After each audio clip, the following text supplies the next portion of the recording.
Valentine's Day 5 years ago in Parkland, Florida. A 19-year-old gunman armed with an AR-15 style semi-automatic rifle just walked into Marjory Stoneman Douglas High School, opening fire and killing 14 students and 3 staff members in under 4 minutes. The school building where the massacre took place has been closed since the shooting, preserved as a crime scene left with remnants of the violence and the bloodshed. This week, as a part of a pending civil lawsuit against former Broward Sheriff Deputy Scott Peterson for his alleged inaction, as well as the Broward Sheriff's Office and others, parents had the opportunity to privately visit the building one last time before its planned demolition.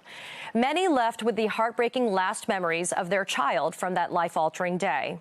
One of those parents is here with me now.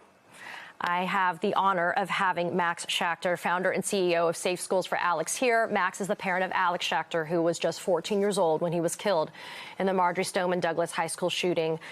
Max, I thanked you during the break for being here because I know these are never easy conversations to have, but your willingness to engage the public on what you've experienced, I think, is going to move the needle, hopefully, more quickly than we've seen happen.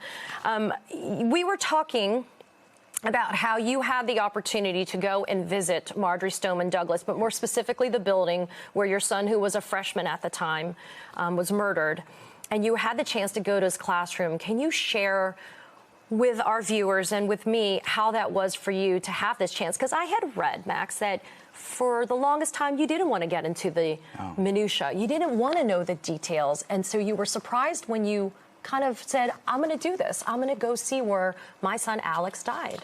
I'm on the MSD commission, so I knew more than most, but what happened in Alex's classroom, I didn't want to know because it was so painful. But after the Scott Peterson trial, we got an opportunity to go into that building, which we had not had before. And I wanted to know, I wanted to see what happened, and I wanted to sit in Alex's chair. I wanted to see where he took his last breath.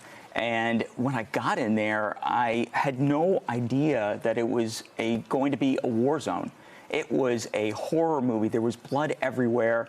And I walked in there, and Alex's chair was covered with blood.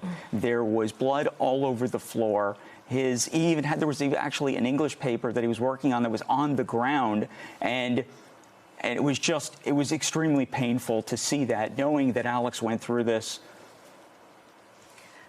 How did you have the courage and the fortitude to do this? Like, what made you feel like it was time for you to be able to go and actually experience those last moments that your son would have experienced on that day? I wanted to connect with Alex, and that's where he was. That's where he took his last breath. I wanted to be in that space. I wanted to be there. It was my way of loving him.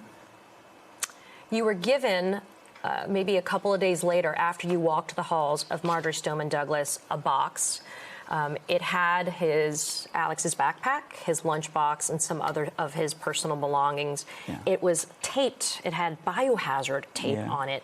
I know that you've posted on social media that you're not sure if you're ever going to be able to open that box. Have you had the chance to open it? Are you going to open it? You know, I wanted all of that, including Alex's poem that I had found as I was struggling to write his eulogy at 5 o'clock in the morning, the night before his funeral.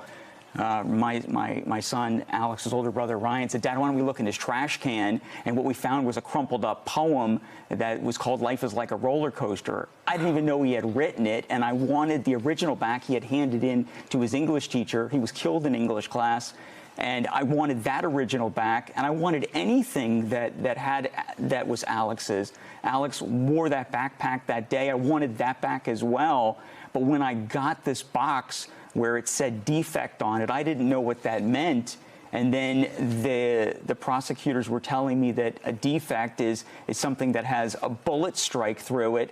I couldn't believe it. You know, I wanted this back. It was Alex's. It was the last thing that he touched. And then to be told that it had a bullet through it, it just changed everything for me, because now it represented so much pain that Alex was going through at that time when he was standing up to try to run away from the gunman, and he didn't have time, and Alex was shot twice in the chest. Max, let's talk about this reenactment that's been allowed to occur, and it's going to occur. The details of which were shocking to me. They're actually going to take blanks in an AR-15 style weapon, allow someone to actually track the steps of Nikolas Cruz, the murderer in this case, but also more importantly, track the steps or the inaction of Scott Peterson, who was a deputy at the time, who was at the school, who didn't respond, even knowing that kids were being killed and that other staff members were being killed and injured. How do you feel about this reenactment, one? And two, how do you feel about the criminal verdict, which was not guilty, for Scott Peterson? This reenactment is so critical because of the precedent that the acquittal, happened in the criminal trial. The acquittal basically says that a school resource officer doesn't have any duty to respond when kids are getting killed. So this reenactment is going to prove that Scott Peterson did know, because in the criminal trial he said he didn't hear the gunshots. Well, we know that the shooting started at 2:21.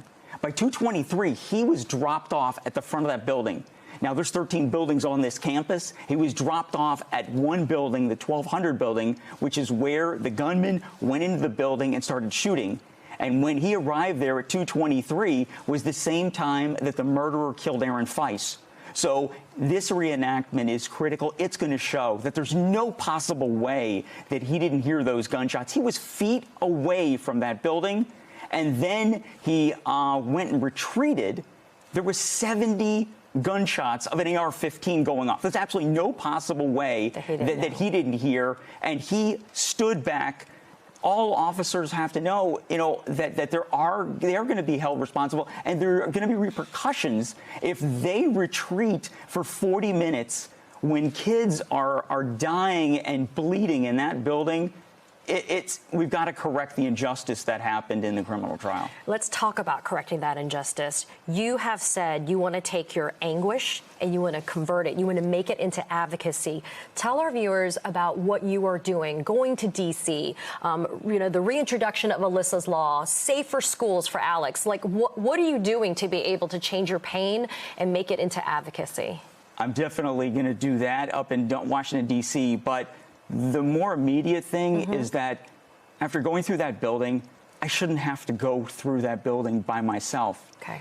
The elected leaders that we elect to Congress, the congressmen, the senators, I don't want them just to like my tweet. I want them to come with me through that building so they can see the implications and the ramifications of their policies and procedures when you don't prioritize safety and security above education.